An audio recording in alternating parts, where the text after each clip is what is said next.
Hello everyone, my name is John Blanford. I'm the video team lead for Blug, and in this video we're going to go over how you do a recording at the fest. So the material in this video really supposes that you've already seen the videos on basics of XFCE desktop and OBS. So if you haven't seen those two videos, you probably should stop this one, watch those first, and then come back to this one. So as usual, I've got a virtualized controller running here in VirtualBox, and I'm going to go over there and we'll start the process of doing a recording. So first I'm going to log in to our controller, and we'll get a bigger desktop here so we can see things a little better. And the first thing I want to do is show you how you get into our video workflow spreadsheet. So it's a spreadsheet that we have that allows you to keep track of what you're doing, but also gives you some vital information like, what recording system is in which room and stuff like that. So to do it, we actually have that in Google Drive. So I'm going to pull up a web browser here. And again, this is a virtualized copy running, so it's a little slow. Hopefully the systems we have at the fest will be a little faster. And I'm going to go to drive.google.com. And we'll go to Google Drive. And for signing in, we're going to use the same username we've been using everywhere here, LFNW video, but in this case it's going to be an email address, so it'll be lfnwvideo@linuxfestnorthwest.org. It's a long domain to type, but lfnwvideo@linuxfestnorthwest.org. And the password, we'll give you the password when we meet at BTC. I'll go ahead and put it in there, and we won't save it for right now. And we'll go in. So once we're in Google Drive, you'll notice we've got this thing that says Team Drives. And there's an LFNW Team Drive. So I'm going to open that by double-clicking on it. And this is where the whole LFNW organization keeps a lot of info. But for us, we need to go into the folder called Video Team, because that's where we keep our video-related stuff. And I go in here, and you notice there's a few spreadsheets already. And the one we're looking for is, it says 2019 Video Workflow Spreadsheet. So that's the one we want. So I'm going to double-click on that and open it up. So what we'll have in here is 3 pieces of info right now. There might be more stuff put in there as we get closer to the fest. I'm going to make this a little wider so we can see a little better here. So if you look at the bottom, we have 3 tabs: Sessions, Live Streams, and Recorders. So Sessions is a big list of all the different sessions that are going on in the fest. Right now we have a first version of our total schedule in here, and so we've got some things like parties and stuff like that. Well, obviously we're not videotaping those. Eventually I'll remove some of the other things that are in there. We're going to refresh this right before the fest, and then I'll remove stuff that doesn't pertain. But you can see, for example, let's look at this one, CC 114. So room, Central Campus 114 on the first floor, Saturday from 9:30 to 10:15. The name of the presentation is Playing in the Sandbox. And if I move over here, speaker type is a presentation. Boy, this is pretty slow. Type is a presentation, and then we have a session ID. Man, that's slow. There's a session ID. Okay, let's do this. Let's do that so we can figure out where we're at. There we go. So So here's the basic information. We got the speaker, we got the type, it's a presentation. I'm going to remove things that are like Expo and BOF and tutorials, which we're not going to be videotaping tutorials. And so it all should be presentation or long presentation eventually. But right now we've got this one that's going on in CC 114. Its session ID is 230. And then we've got some workflow info, like new file name, has it been downloaded from the room, has it been uploaded to YouTube, has it been trimmed to length, and so on. So in each of these cases we say yes when we've finished that particular step in the process. All right? So I'll show you that in a bit. Live streams, if I go over this other tab down here, this is the particular sessions for each day and Saturday and Sunday that will be live streaming. So I'm going to have another video about the whole live streaming process, but here's a list that we can keep track of which of the presentations are going to be live streamed rather than recorded. And then I have a tab down here called Recorders, which is empty right now because we'll fill it up on Friday when we install things. But you see that each of the recorders has a name, like LFNW Nook 1. We'll need to put down the address, the room name, the IP address, and the MAC address is just for our reference. So if we're ever unsure, if you're taping something and say CC 114, all right, you'll be able to look here and say, okay, I want to tape CC 114. That means I have to talk to the LFNW Nook 1 recorder. So let's actually do this. I'll take this and put it down here, and then we'll remove that. Okay, so let's say we're going to be recording CC 114. That means we need to talk to LFNW Nook 2. Okay, so I'm going to put this up in the video bar here, and we'll run our remote desktop software, Remia. And so I'm looking for Nook 2. There it is. Let's go ahead and connect to it.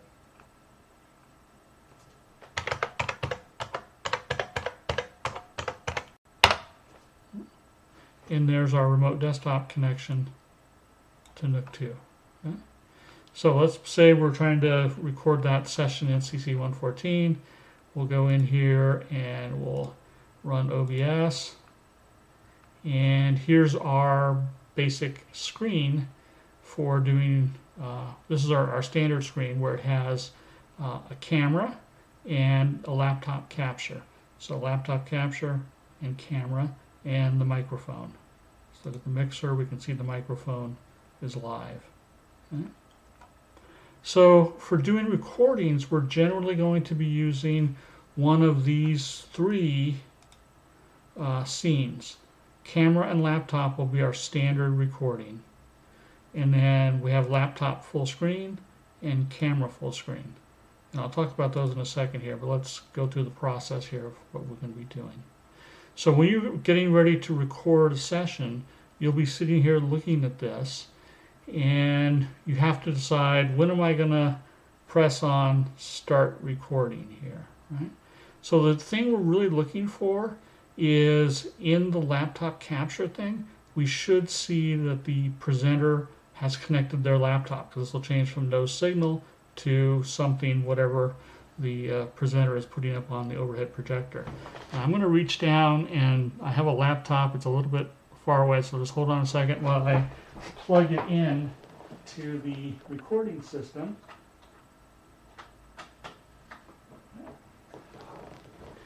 And we should see, oh look, we have a signal now from a laptop, and it's actually a live signal. Whoops. Whoa, whoops, stop. Okay. I won't touch the mouse anymore, but that's a live signal right there. Okay, so that's a first clue. Oh, look, the presenter has arrived. He's connected up his laptop.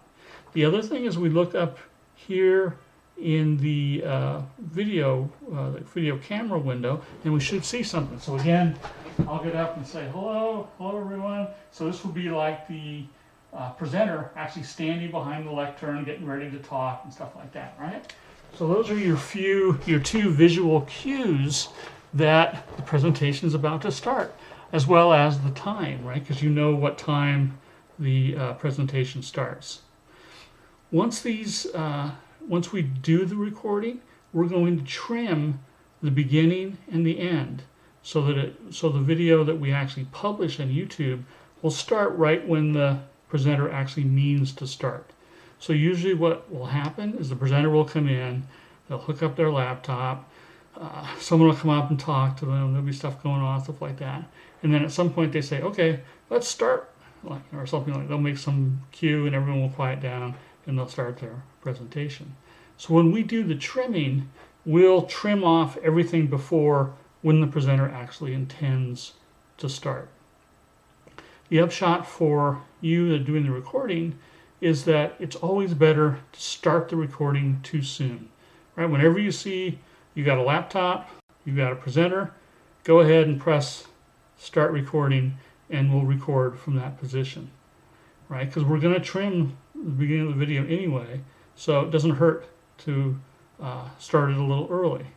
The opposite, if you start it too late, then we miss part of the presentation and that's a problem. So as soon as you've got a laptop, you've got someone standing in the camera, go ahead and press start recording. Okay, so we are now recording. Right? And if we'll look down at our stats here. For the most part, you shouldn't need to look too much at this. It tells us CPU usage. Important things here, average time to render a frame. So it's about 10 milliseconds right now.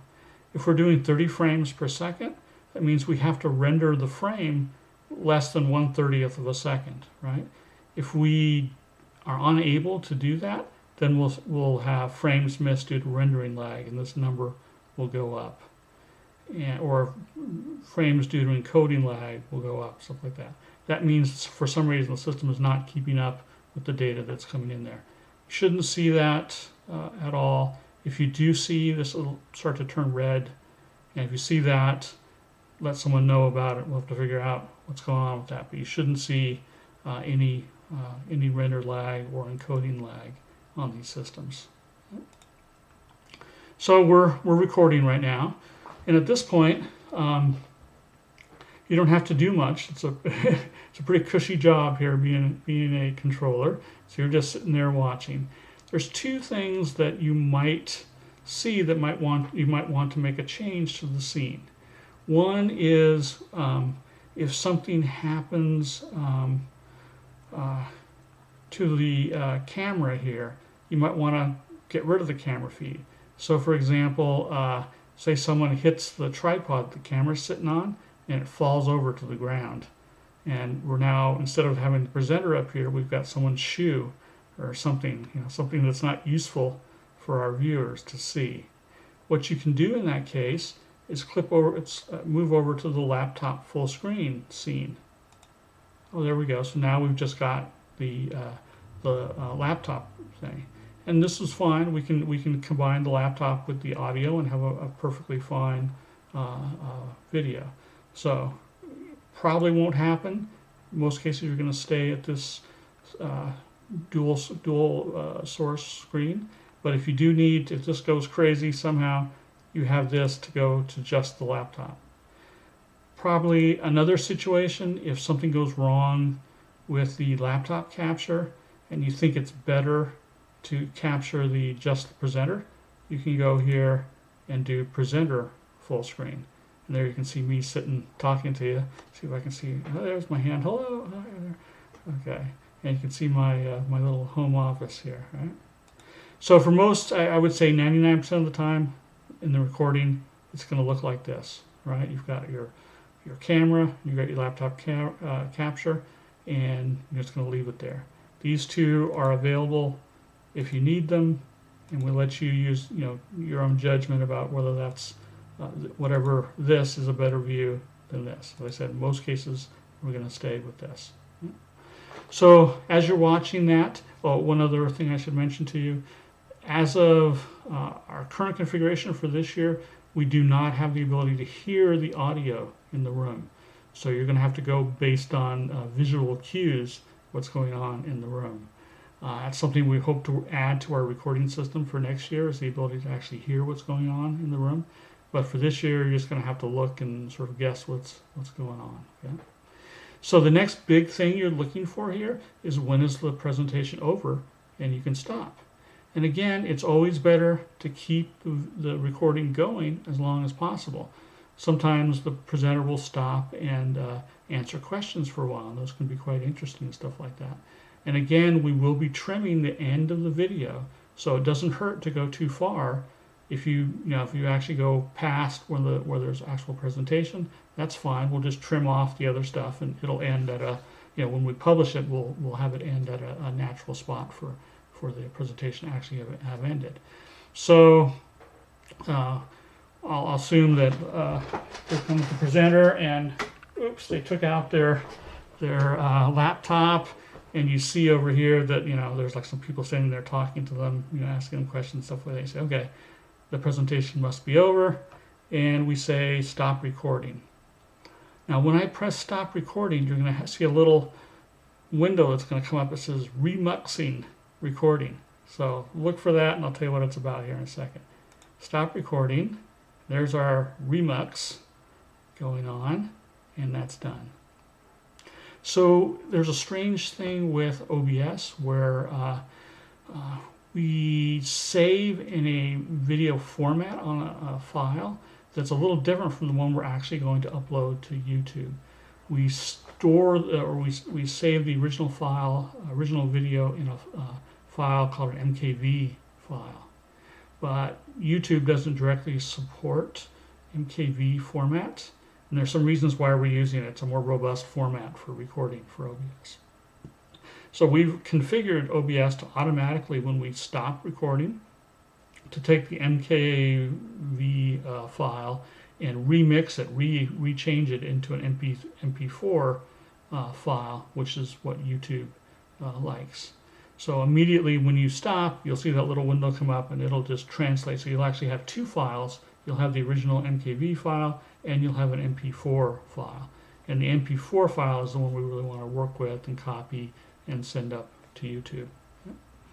So we've finished the recording here. So we need to do two things after we finish the recording. I'm going to go ahead and put this up here. The first thing we're going to do is we're going to rename it. So I'm going to go into my file manager, and whoops, I'm in the wrong place. Well, that's not good. There we go. So that was back on the control. I want to do this on the recording system. So right now, the video we just recorded is in the videos folder here. And you can see down here, these are some test videos I've been making before, but here is the one that says today and today. Those are the two that we just created. There's the MKV file, and there's the corresponding MP4 file right there. Right? And by default, OBS is going to put year, date, and time as the file name. So the first thing we're going to do is rename that file. So what are we going to rename it to? Well, if we go over here to our workflow spreadsheet and go on to sessions, notice let's say we were doing this one, which is session 230, all right, which is in CC 114. Okay. So we're going to change it, and here's in the spreadsheet, we've already got the format. We're going to change it to LFNW 2019 underbar room underbar session ID .mp4. So the session ID for this one is 230. Okay, so if we go back to here, I'm going to go hit right mouse button and say rename, and this will be LFNW 2019 underbar CC 114 underbar 239. I think that, if I remember correctly, what it was 239, and we rename it. We double check that is correct. 230. Whoops. Well, let's go and fix that. Whoops, I'm in the wrong place. There we go. Let's rename and do 230. Okay. So there's the video that we just did. I've renamed it according to our naming rule. And so what I do, if I go back here, it says new file name. I say yes. Okay, so now we know that it's been renamed, right? That's how we keep track of all the steps we're doing. What's the next thing we need to do? Download from the room. Okay, so we want to bring it over to controller 1, which is the where we're going to keep all the raw videos. Right? And what I'll do here is open a new tab, and we'll go here to this one, and SFTP : LFNW controller 1.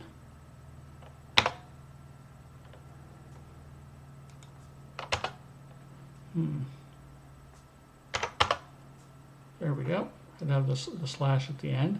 And now it's asking me for a username, LFNW video, password, which is what we'll get at the fest.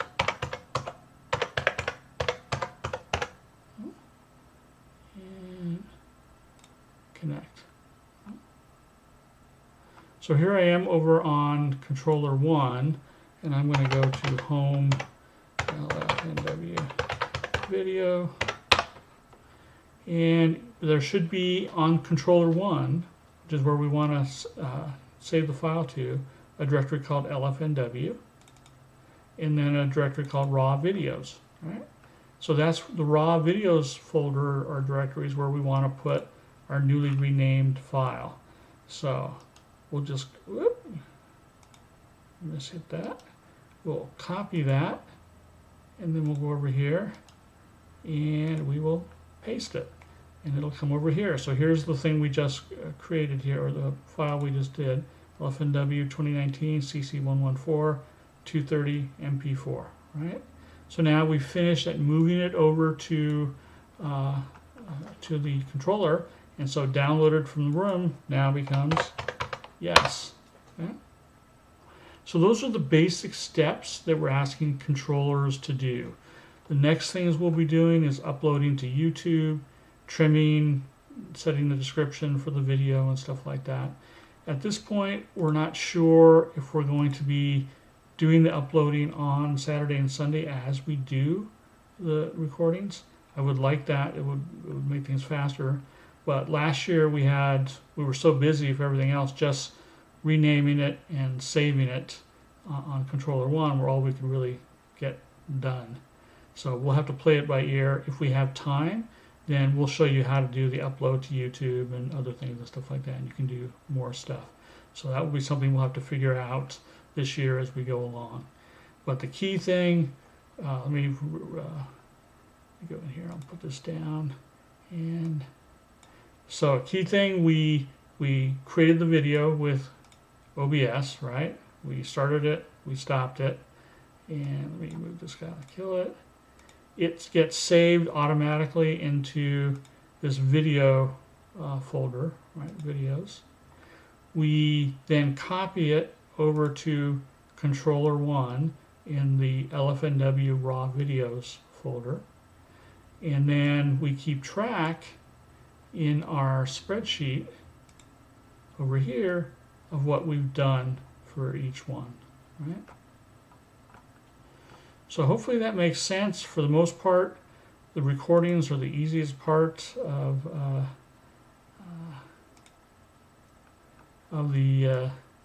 the stuff we do on the fest. It's a little bit more challenging for doing these live streams, but the recordings are pretty straightforward. And I'm going to go ahead and log out of our controller.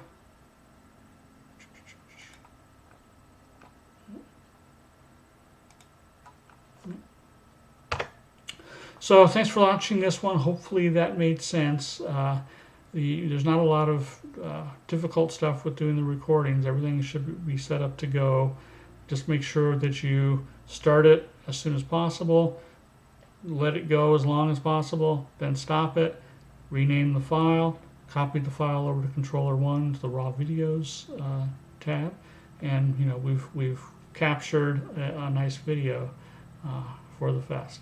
So next training video I'll do is on how to do live stream, and I'll see you in that video in a bit.